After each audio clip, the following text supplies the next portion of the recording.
Buenas noches, bienvenidos a Meditando en el Monte. Iniciamos una nueva semana caminando de la mano de Dios. Es lunes 18 de marzo y bueno, prácticamente esta es la última semana de marzo, aunque pues en teoría tenemos esta semana y la que viene, pero la que viene va a estar cortada por la Semana Santa, la última semana de marzo. Además vamos a tener lunes festivo, laborales solamente van a ser martes y miércoles y vamos a estar en nuestra iglesia jueves festivo, viernes festivo, el sábado en vigilia y el domingo, como es habitual en nuestra reunión familiar, la próxima semana.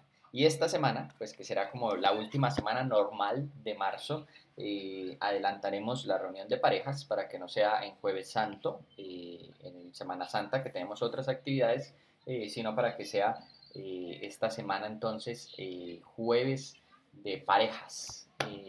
Vamos a orar, a dar gracias a Dios, a presentar esta semana en la presencia de Dios y hacer la meditación de esta noche. Padre, muchísimas gracias por esta semana que iniciamos de tu mano, que tú estés con nosotros, como todas las semanas las ponemos delante de ti, confiamos en ti, en que tú cuidas de nosotros, guardas de nosotros, nos das la fuerza y el aliento para cada una de las cosas que nosotros hacemos. En esta noche te pedimos que bendigas tu palabra, que tu palabra siga hablando a nuestras vidas, que tu palabra siga hablando a nuestros corazones. Te lo pedimos en el nombre de Jesús.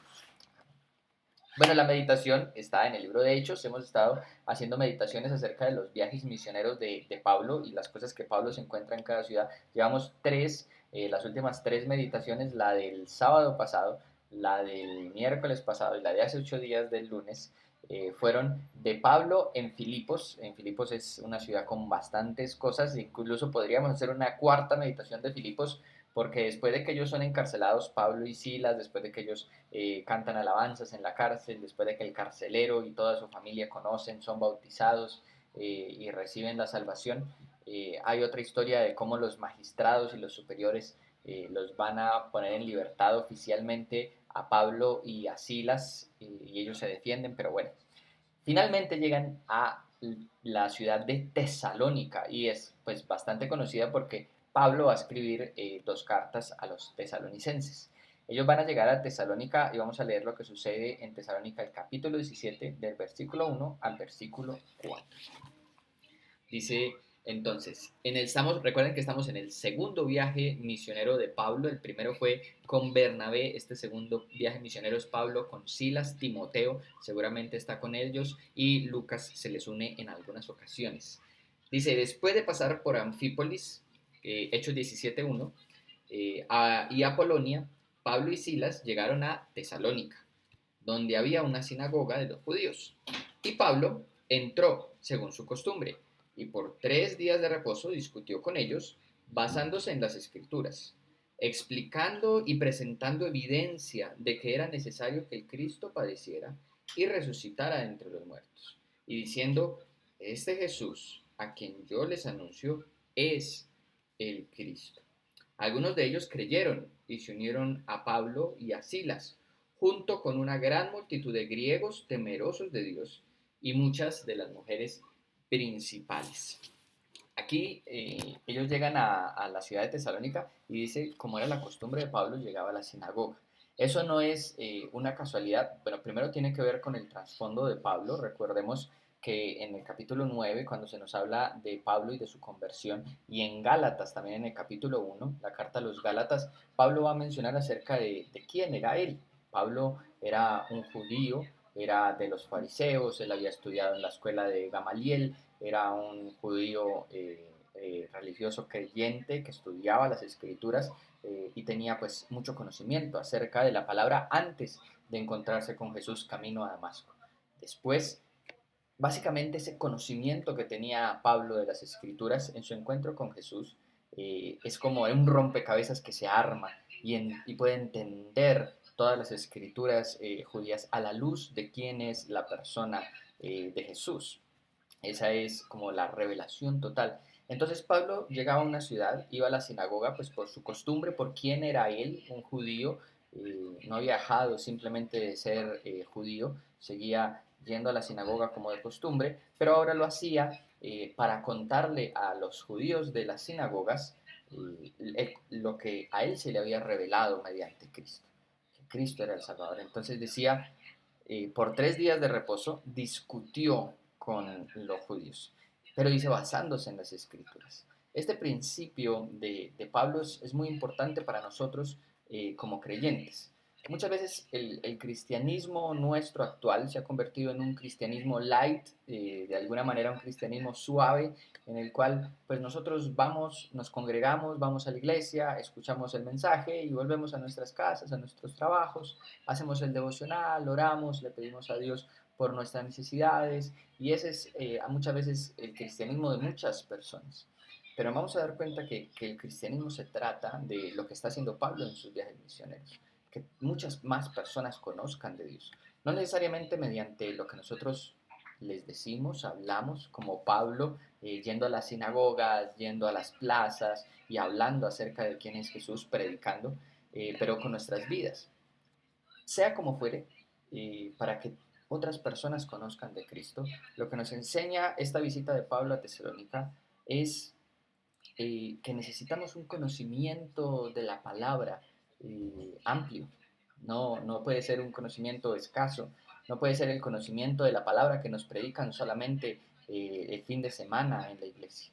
Necesitamos que la palabra sea un conocimiento amplio en nuestras vidas, que se vuelva real, que se encarne en nuestros corazones y poder llegar a otras personas. Evidentemente Pablo era una persona muy preparada en el conocimiento de las escrituras.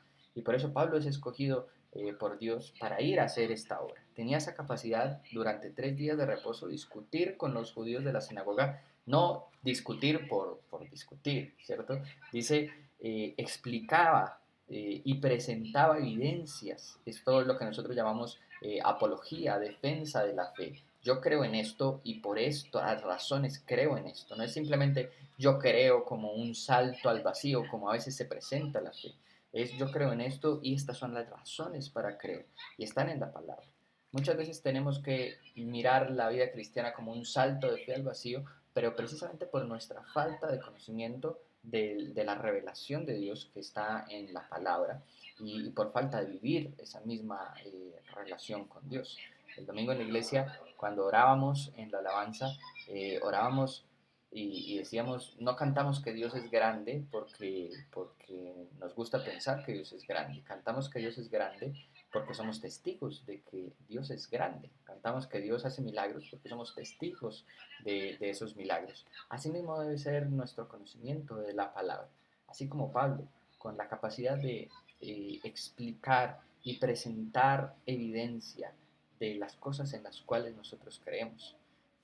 Seguramente usted, tanto como yo, queremos que muchas personas conozcan de Jesús, que muchas personas crean en Él, pero es necesario hacer lo que Pablo hacía, explicar y presentar evidencias de que es real la razón de nuestra fe. Y por eso termina diciendo el versículo 4, bueno, algunos creyeron, se unieron a Pablo y a Silas, algunos de los judíos, pero dice una gran multitud de los griegos que eran temerosos de Dios, iniciándose en los caminos del judaísmo, y además dice muchas mujeres principales que vimos que como Lidia en Filipos eran mujeres que prestaban sus hogares para seguir haciendo grupos de oración, era seguramente donde se establecieron las primeras iglesias cristianas en las ciudades y eran mujeres importantes dentro de la primera comunidad de cristianos. Más adelante vamos a ver los problemas que Pablo tiene en Tesalónica, posiblemente en el transcurso de esta semana en las meditaciones del miércoles y del sábado estaremos llegando a Berea y Atenas y terminando este segundo viaje misionero de Pablo. Por lo pronto, te lo voy a invitar a orar. Padre, te damos muchas gracias por la historia de Pablo en Tesalónica y por el desafío de Pablo a nosotros como cristianos a poder explicar nuestra fe, a poder dar razones de nuestra fe. Enséñanos primero a tener el conocimiento y a tener también la necesidad de estudiar tu palabra, de leerla diariamente, de memorizar tu palabra, de saber y conocer tu revelación. Y ayúdanos a que muchas personas puedan creer, porque nosotros, estudiando tu palabra, hemos tenido la capacidad de explicarle a otros nuestra fe, en que se basa nuestra fe y dar razón de nuestra fe. Y que así como en Tesalónica, en el grupo de los griegos temerosos de Dios, que también a través de lo que nosotros como cristianos, como hijos tuyos, conocemos de tu palabra, muchos puedan creer en ti. Te lo pedimos en el nombre de Jesús. Amén. Iglesia, que el Señor los bendiga, que tengan un muy buen inicio de semana y recuerde que esta semana no es el último jueves de mes, pero este jueves de esta semana tendremos nuestra reunión de parejas. Que el Señor les bendiga. Hasta luego.